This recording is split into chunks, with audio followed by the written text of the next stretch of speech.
Esto es Filosofía en Todos Lados, el programa que se anima a preguntar lo que ninguno otro más se anima.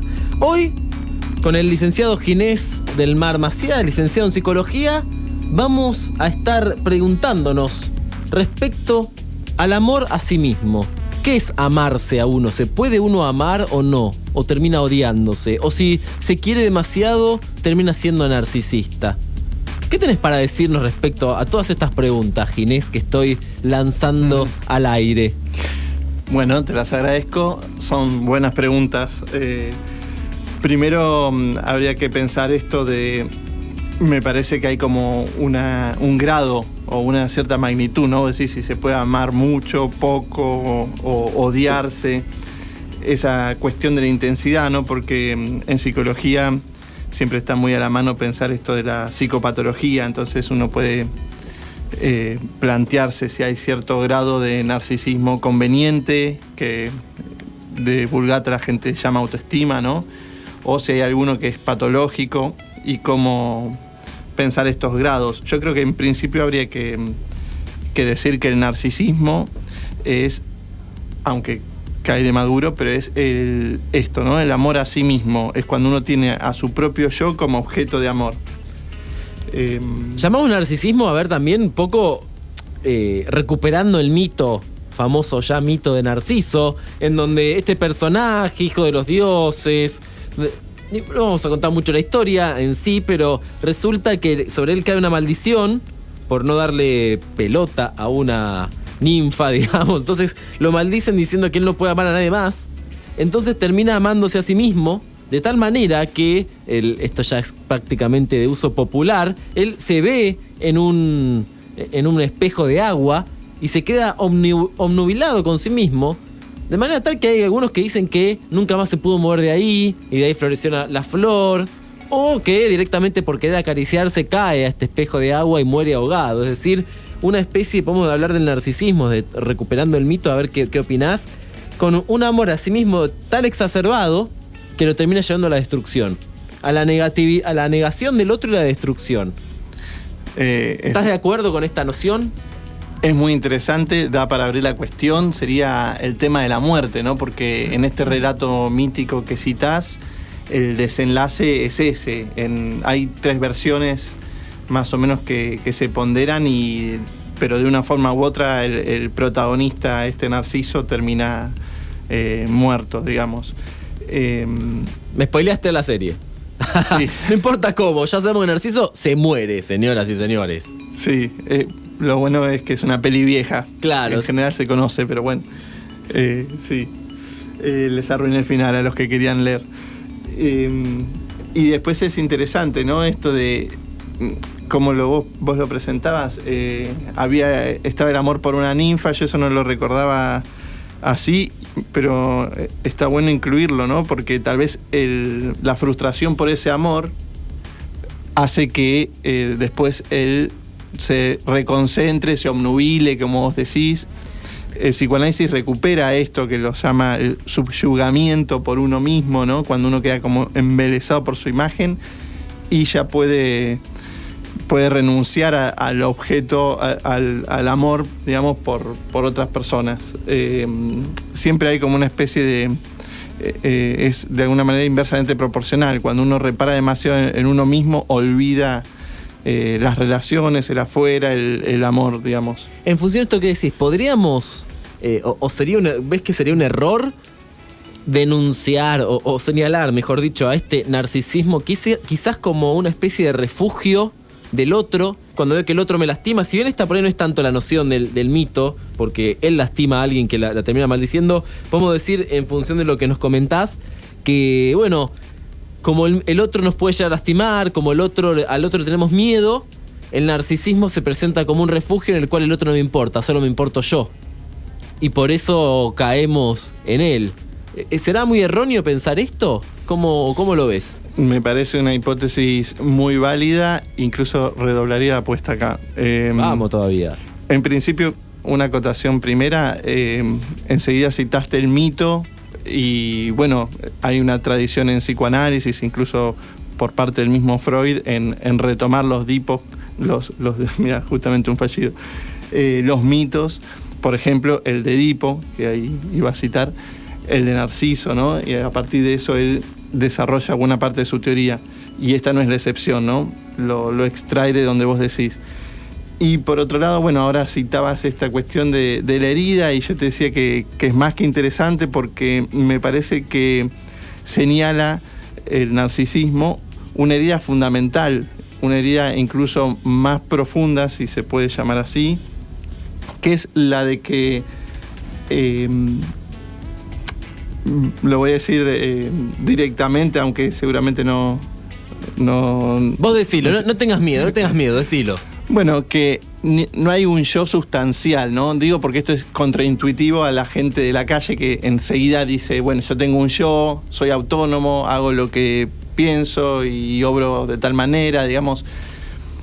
No es tan así, no es tan autónomo, ni siquiera tiene un yo sustancial que se sostenga incólume, constante.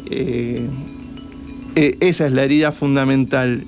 Y el narcisismo es una respuesta a esa herida, sería como la curita, el parche que está por encima, y que es una imagen, es la imagen, sea de ese espejo de agua, por ejemplo, en el mito, que viene a taponar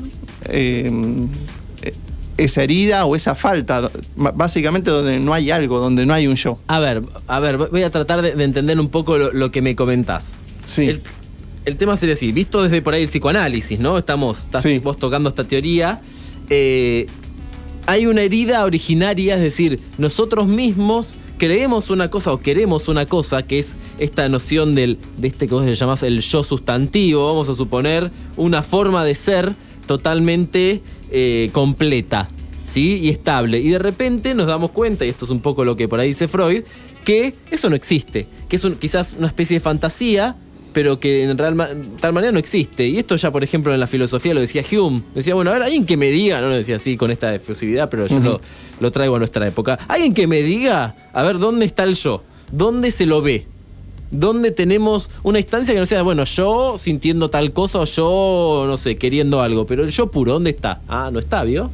Dice Hume. Exactamente. Bueno, entonces, recuperando por ahí este punto, ante esta cuestión de decir, bueno, al final, ¿qué somos? Es un poco incluso hasta la angustia, ¿no? Pensémoslo en el plano de esta idea de la vida efímera. Una angustia tomada ya muy desde la actualidad. La angustia donde todo pasa, donde nada permanece, todo es inmediato, donde nadie nos valora, la angustia de una existencia que parece no tener sentido. Y ante esto generamos o vemos en esta idea del excesivo amor a sí mismo, por decirlo de alguna forma ahora que después lo podemos debatir, llamada narcisismo, vemos, bueno, una especie de, como dijiste vos, taponamiento, lo cubrimos, nos sentimos bien y le damos una especie de sentido ahí donde no lo veíamos. ¿Estoy diciendo bien, o estoy traduciendo bien tus palabras o estoy inventando una teoría totalmente distinta a lo que dijiste? ¿Qué opinás? No, digamos, estás siguiendo el hilo teórico que también recolecta el psicoanálisis, ¿no? Hume plantea esto de poner en cuestión que no hay un yo que se sostenga ahí. Es decir, la crítica es que nada se sostiene para dar una respuesta por el yo, ¿no? Cuando uno le pregunta a alguien quién sos, por ejemplo, te contesta habitualmente con el nombre, ¿no? Sería como una respuesta típica. A ver, pregúntame quién soy. ¿Quién sos? Hola, yo soy Federico Mana. Federico. Tenías razón, funciona, tenías razón, muy bien. Funciona, lo pusimos a prueba. Vamos todavía. No falla. Es decir, uno contesta con el nombre propio, pero no hay nada más impropio que el nombre propio. De hecho, es inconsulto, digamos, ¿no? Nadie nos preguntó y cuando decidieron sobre ese nombre, ni siquiera existíamos. Y como dice el chiste, me llamo tal.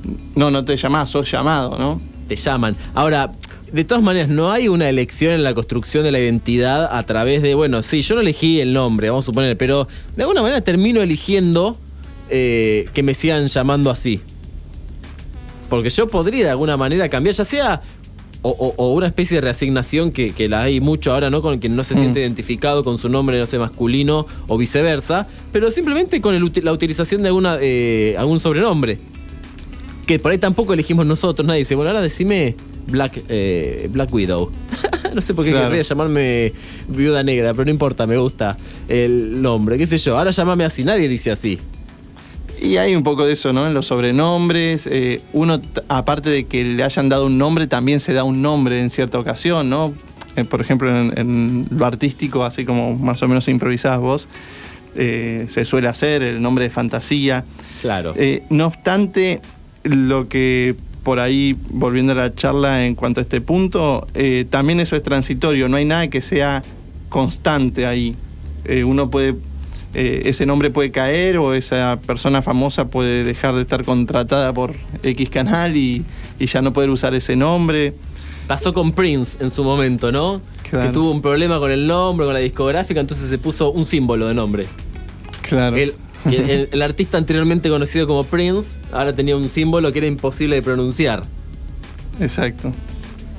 Y así como el nombre propio no se sostiene, no hay nada que se sostenga. La apariencia de uno me define, pero la apariencia, por supuesto, cambia con el tiempo, ¿no? La vejez hace lo suyo. Y uno termina advirtiendo que, por ejemplo, los significantes, las palabras lo que lo definen a uno o que toma uno para definirse, vienen de la cultura o vienen del otro, ¿no? Por ejemplo, no sé, se me cae, acá tengo un vaso, se me cae el vaso, o a un niño se le cae y tira el plato y la madre dice, bueno, mira, es un niño con carácter. Otro puede decir, es un torpe. Es un torpe, sí. Otro puede decir, no sé, otra cosa. Es sutil el tipo para los gustos, él elige, sabe lo que quiere.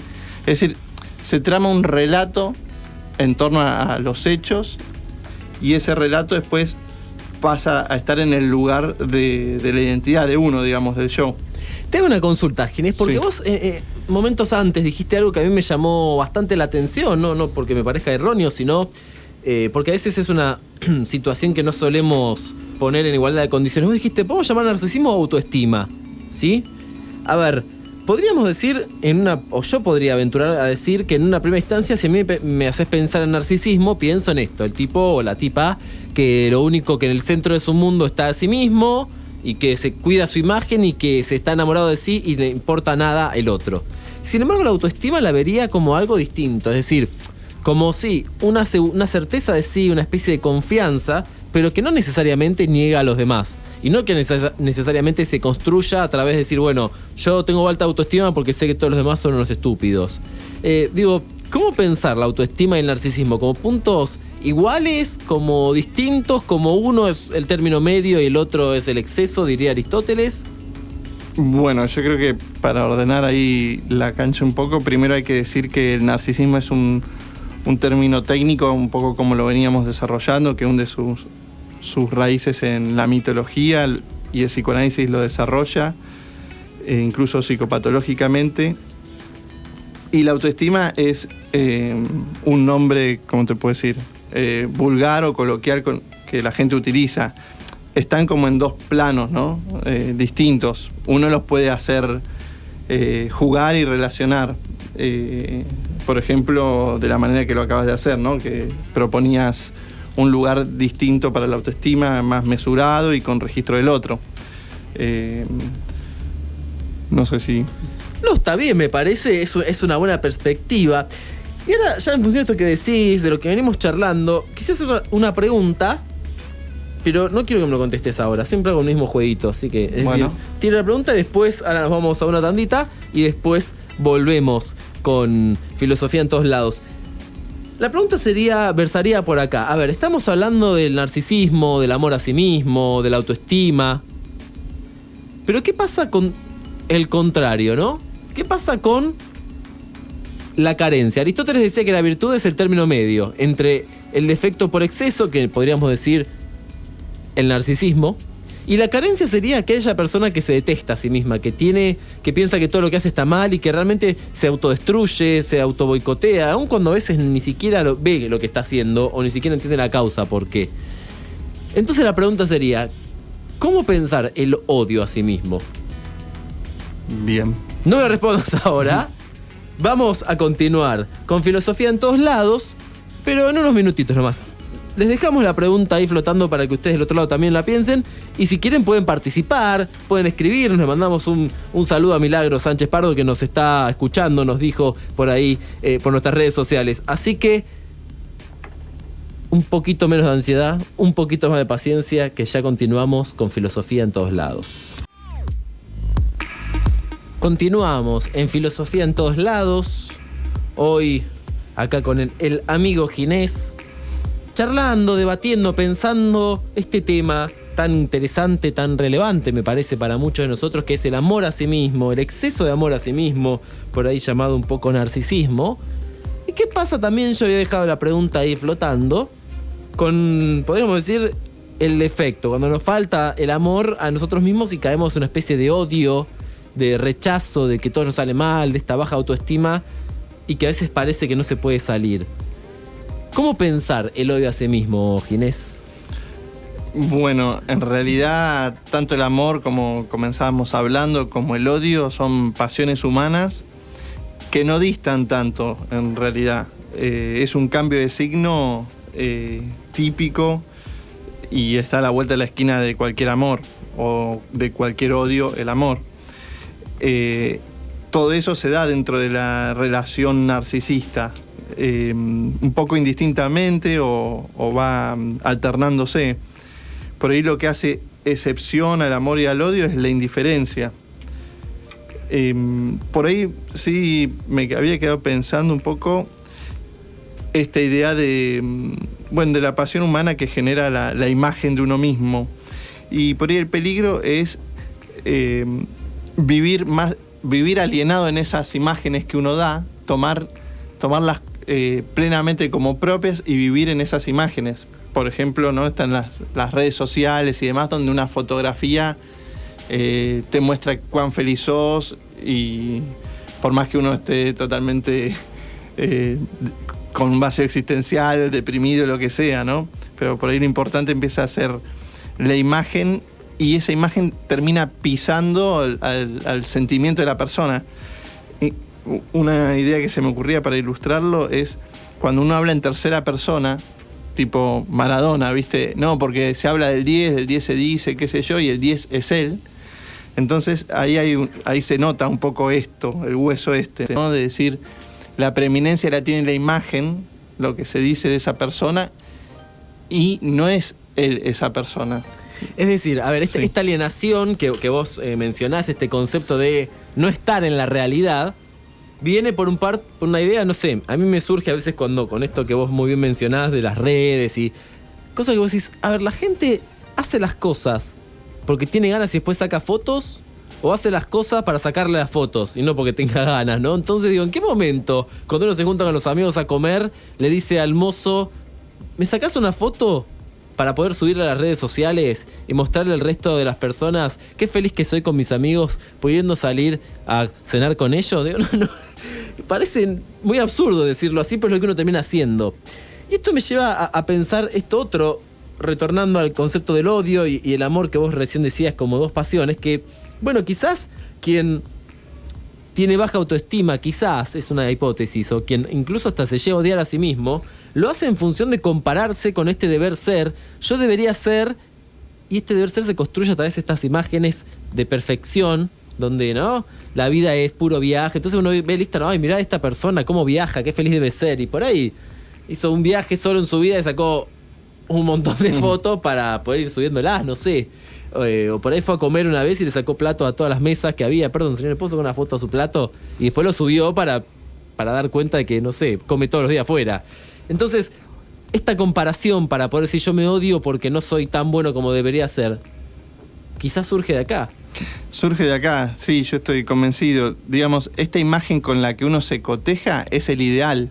Y cuando uno vive para el ideal, se olvida de vivir, valga la paradoja. No sé, por ejemplo, ¿no?, con lo que citabas, los viajes más divertidos que hice son en los que había pocas fotos, es decir, en los que me olvidaba de disociarme suficientemente como para salirme de escena y sacar y recortarla en una foto, porque estaba distraído viviendo, digamos. Claro. Perdón, me distraje viviendo, qué buena. Claro. Che, pero sacaste pocas fotos en el viaje, sí, perdón, me distraje.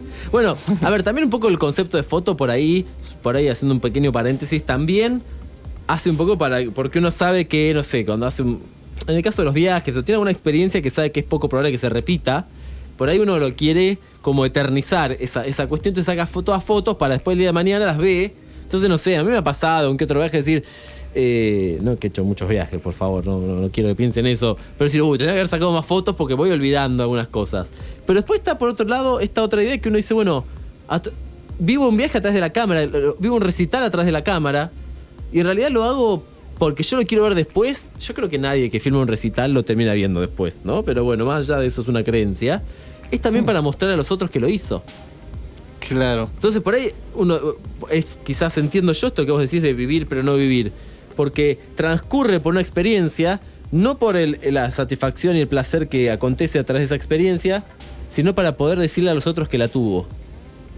Claro, en definitiva, tal vez el problema del narcisismo no sea tanto el de evitar la muerte a través del narcisismo, sino el problema no es morir, sino no vivir lo suficientemente o lo suficientemente intenso. En definitiva, creo que pasa eso. Uno se aliena en los ideales, se distrae persiguiendo la zanahoria y se escurre la vida.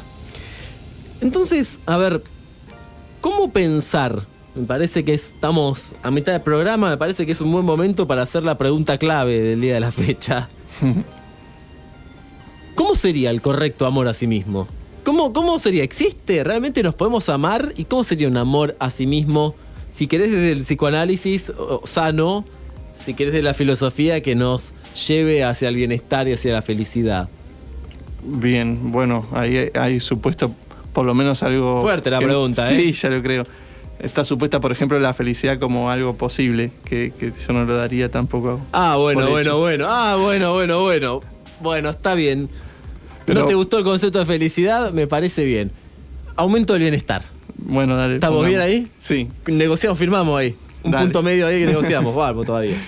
Y aparte es más adecuado para un programa de radio, ¿no? ¿Por qué? ¿Qué es lo adecuado para un programa de radio y qué es lo que no? Y si yo quiero hablar de felicidad, señores, ustedes van a ser felices si me compran este jaboncito. Está claro, es que la felicidad siempre vende. Claro. Vende Coca-Cola. Dije, no sé si se pueden decir. Marcas, no, pero bueno, no importa. Bueno. No sé, qué sé yo. Yo por las dudas no las digo, pero... Bueno. Yo creo que el CEO de la empresa esa no nos está escuchando. Bien. A ver si logro contestar con una anécdota que pasó en estos días. Llevé a mi niño a la plaza, lo estaba amacando y él estaba en su aventura, serio pero copado ahí en la hamaca, y una nena al lado se empezó a amacar y se reía a carcajadas, ¿no? Entonces mi hijo notó esto y empezó a copiar la risa. Se empezaron a reír los dos, ¿viste? Cosa de niños, ¿no? Tiene 2 años.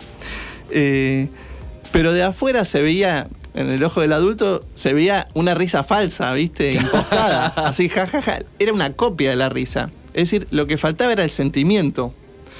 Me parece que con el narcisismo pasa eso. Cuando pobre tu hijo que no lo puede llevar a la plaza sin dejar de intelectualizarlo. Por lo menos lo amacaba, ¿viste? Claro, por lo menos mientras se está divirtiendo. Pero bueno, me parece que ese desdoblamiento es el que propone el narcisismo y que puede ser el peligroso de alguna manera, que es que a veces el sentimiento va por un lado y la imagen va por la otra, digamos. Uno puede copiar la imagen, pero el sentimiento en este caso era de esa niña, no de él. Claro. Y bueno, no sé si eso empieza a contestar un poco, pero el peligro del narcisismo es quedarse en esa cuestión imaginaria de las imágenes de Facebook y perderse el vivir, como decíamos recién.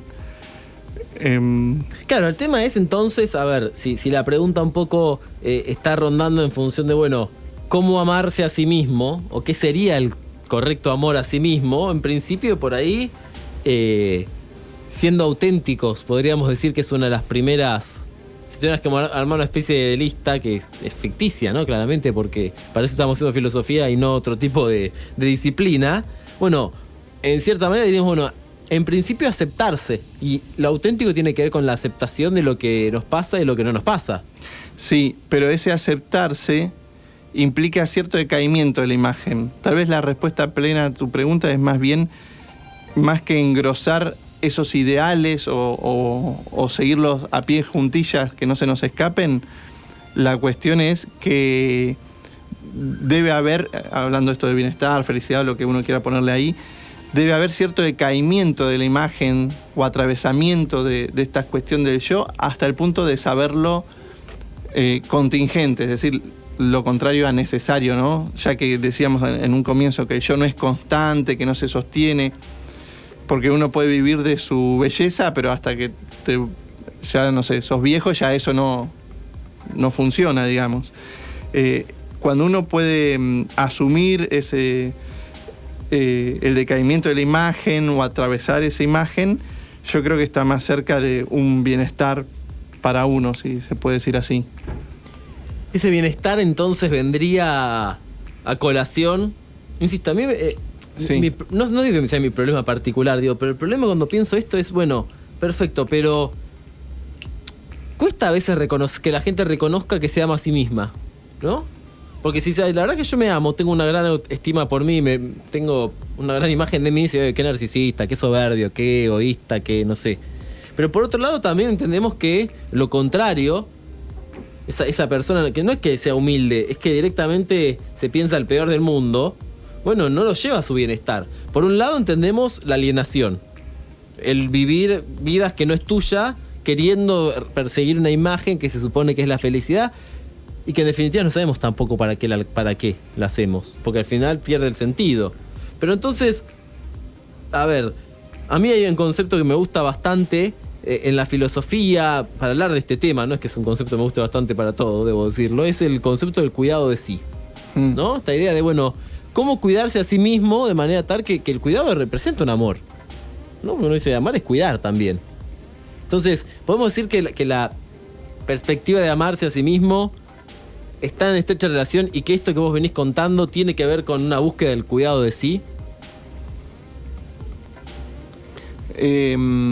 Es difícil. Es duro. Sí, porque creo que hay dos líneas que van a contramano. Una es la de engrosar esta imagen, sostenerla, por ejemplo, ciertos cuidados sobre sí. Y por otro lado, esto que planteaba implica cierto atravesamiento de los ideales, ¿no? Porque si no, uno vive a su merced y eso también genera sufrimiento. Por ejemplo, Freud decía que la situación debería ser ideal en el narcisismo porque es uno queriéndose a sí mismo. ¿Qué más podría ser, no? ¿Qué más uno podría querer? Un amor correspondido, sin duda, ¿no? Exacto. Sin embargo, uno enferma de eso. Si uno sigue esa línea o la profundiza, uno enferma y después es necesario amar, es decir, salir de sí, para no enfermar. Esas son todas citas de Freud, ¿no? Esto interesante y cerraría un poco este bloque a ver con esta idea, a ver si puedo extraer esta idea, lo que dijiste. Entonces, de alguna manera, aunque sea el amor a sí mismo, pensando como el amor, insisto, sano o como quieran llamarle, aunque parezca paradójico, para que lo sea así, un buen amor a sí mismo, debe, digamos, contemplar a la existencia del otro. Debe contemplar la existencia del otro para poder salir de sí mismo y así, digamos, vivir una vida real y no alienada. ¿Sería un poco esta idea? Sí, porque no hay nada más frustrante, digamos, en cierto aspecto, o por lo menos lo está entre otros elementos, que amar, digamos, ¿no? La correspondencia, como decías vos, esto del amor correspondido nunca es plena, y eso obliga a salir del narcisismo. Y la otra forma de decirlo, por la contraria, es el verdaderamente narcisista no ama o no tiene posibilidad de amar. Esto es Filosofía en Todos Lados. Hasta las 15 continuamos acá por Radio KLA. Estás en Radio KLA, estás escuchando Filosofía en Todos Lados. Estás, no importa dónde, ahí está la filosofía, o por ahí no estás ahora en vivo con nosotros en tiempo real. Quizás nos estás escuchando en la grabación que subimos siempre en este podcast que se llama ahora y que subimos a nuestra página de Facebook, o también en realidad lo subo a mi canal de YouTube, Fedemana, si alguno quiere ver por ahí. Tengo algunos videos y tengo muchos de los programas, sobre todo los programas donde traemos invitados, como es el día de hoy. Hoy para hablar del amor, del odio, de la imagen. Parecería que hay entonces una conexión entre este excesivo amor que tiene que ver con la imagen que uno proyecta y que quiere dar de sí mismo, y con el odio que a veces surge porque, señoras y señores, somos seres humanos y significa que nos podemos equivocar, ¿no? Que somos falibles. Y negar esto, bueno, nos lleva a ciertos problemas. ¿Cómo lo ves vos, Ginés? Para mí que un elemento más que no hemos mencionado hasta ahora es que esa imagen del narcisismo, del ideal, en realidad es la forma de hacerse querer uno. Por eso uno la continúa a pie juntillas, la sigue. ¿Cómo es esa idea? ¿Cómo que uno se hace querer a través de esa imagen? Claro, la imagen es la respuesta a lo, como si uno dijera, si yo me viera como mi ideal, no tuviera fallas, etcétera, entonces los demás me querrían plenamente. Entonces, ¿qué recorta esa silueta en el espejo, ese ideal? Es el supuesto que uno tiene de por qué a mí me amarían. Si yo me vistiera de esa manera, sería de esa manera, coincidiera con mi ideal, entonces la gente me querría, digamos. Es decir, uno entiende por ahí, esto entiendo, ¿no? Y que implica que quien piensa así, entonces solo acepta que ama las imágenes de los demás. Así como amo a las imágenes de los demás, pienso que el otro me ama como por la imagen que doy. ¿Cómo a verme? Claro, digo, porque vos me comentás esto. Bueno, yo pienso como narcisista que solo van a amar, a ver, esto es lo que decís, ¿no? Solo van a amar la imagen que yo doy. Entonces la imagen perfecta. A través de esa imagen es que me aman. Sí. Bien. Entonces podría decir que al revés sería que yo, si pienso esto, es porque yo amo a través de la imagen que recibo de los otros. Que vos amás de los otros las imágenes. Claro, digo, ¿por qué espero que el otro ame de mi imagen si yo no hago lo mismo? Puede ser, sí. Esto podría ser entonces de nuevo este cerramiento al otro. O puede pasar que no, que en los otros contemplamos sus errores pero no podemos contemplar los propios. ¿También puede pasar eso, una especie de contradicción? Sí, nosotros percibimos al otro a través de las imágenes. Nosotros admiramos a nuestros ídolos y demás y los vemos todos perfectos. No sabemos que por lo bajo tienen un sentimiento... O por no tan bajo, pero es cierto, sí, lo que está por detrás. Claro, uno ve a la modelo desfilar y no sé, y uno se piensa que es atractiva. No sé qué piensa usted, Ginés, con la modelo que desfila. ¿Qué piensa? Dígalo. Es que lo están escuchando para todo el país. Dígalo. Bueno, pero se proponen en una identificación, ¿no? Qué salida elegante, muy bien, excelente. Excelente, lo quise arrinconar como un boxeador contra las cuerdas y ahí con un par de movimientos de cintura salió airoso. Muy bien, Ginés. A ver, como para ir cerrando un poco entonces, ¿no? Cerrando es una forma de decir, simplemente porque se acerca el tiempo en el cual tenemos que terminar este programa, pero claramente este concepto no se cierra. De nuevo la pregunta yo creo que ya la hemos hecho varias veces y que no tiene una respuesta. Es ¿Cómo equilibrar este amor a sí mismo entonces? ¿Cómo pensarnos? ¿Cómo pensarnos? ¿Y qué contradicciones se ponen en juego cuando decimos que por ahí alguien narcisista es alguien que cree que es todo bien, todo bello y se dedica demasiado a la imagen, pero por otro lado hay una especie de rechazo a esta humanidad que no puede cumplir con esa imagen y entonces hay una especie de amor-odio, ¿no? Estas pasiones, como decíamos, que se cruzan y que están presentes constantemente. ¿Cómo? La pregunta también sería, insisto, una pregunta abierta. ¿Cómo salir de ahí? Y me parece que es como una encrucijada tal como la relatás, ¿no? Esto del amor-odio, esta polaridad, porque uno no puede nunca coincidir con un ideal, porque como justamente es una idea, no tiene lugar en este mundo, y tampoco puede rechazar esta instancia, ¿no? Cada uno tiene su narcisismo a cuestas, digamos. A mí me gustó mucho que a pesar de que parecería que íbamos a hablar del amor a nosotros mismos, y el yo, de alguna manera, creo que bastante explícita esta manera, culminamos hablando también de los otros. Y aun cuando parece que se puede clausurar al otro, el otro siempre está. Y siempre lo necesitamos. Y como necesitamos del otro, es que con Ginés le queremos hacer una invitación. ¿No es así? Sí, cómo Vamos no. todavía, ya lo estuvimos hablando. Este miércoles, a ver, vos corregime si va un dato mal. Dale. Porque la otra vez, perdón, en otra radio, que voy a ver cada tanto, dije que era otro día la charla, terrible. Quise hacer la difusión y dije que era un día que no era. Bueno, un desastre. Este miércoles, 12 de junio, 17:30 horas. ¿Bien? Sí. Sí. En Conatus Salud, que es un espacio... ¿Cómo se le dice? Vos decís, ¿qué es Conatus? Un espacio cultural, ¿no? ¿Qué es? Bueno, es un instituto dedicado a distintas ramas de la salud. Espectacular. El instituto dedicado a distintas ramas de la salud y también, ¿por qué no?, al espíritu, como es la cuestión filosófica, que queda en San Luis 4123. No. No, 24... Qué desastre. ¿De dónde te iba? Mirá dónde le iba a mandar. 25. 2425. Bueno, San Luis Salud. Entre Falucho y Gascón. Exacto. San Luis entre Falucho y Gascón, a metros de Plaza Mitre, 17:30 horas. Los grandes temas desde la filosofía, los temas fundamentales desde la filosofía del psicoanálisis. En este caso, el amor, asimismo coordinado por quien les habla, el licenciado Federico Mana, para hablar un poco desde la filosofía, y el amigo Ginés del Mar Macía, licenciado en psicología. ¿Es correcto?